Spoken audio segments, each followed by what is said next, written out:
Uh-oh, looks like there's something destructive is about to happen, which pretty much seems like an accident to me. What do you think? Did you also notice that they were driving really fast? Heh, poor cars. Half the drivers are infected by the impact. Or are they?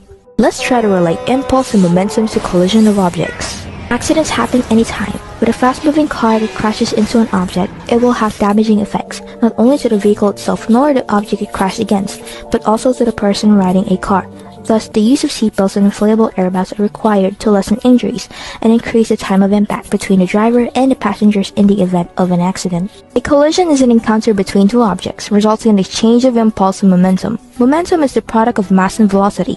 The object's momentum depends on two factors, mass and velocity.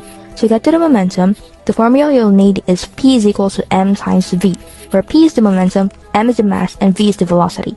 A more massive object in motion has a greater inertia, therefore a greater momentum. Changes in momentum or impulse happen every time. If an egg is thrown directly to a wall, it will break because when its motion abruptly stops, its momentum suddenly changes. If it is thrown on a piece of cloth, the time of impact will be increased due to the cushioning effect, therefore lessening the impact force. However, a massive object without velocity means zero momentum.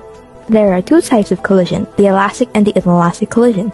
Elastic collision is where the total kinetic energy of the system does not change, and it would bounce afterwards.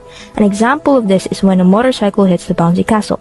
The driver wouldn't be hurt and the motorcycle would just bounce backwards. Inelastic collision, on the other hand, is where the total kinetic energy in the system changes, because it is converted to some other form of energy. Some objects stick together after their inelastic collision.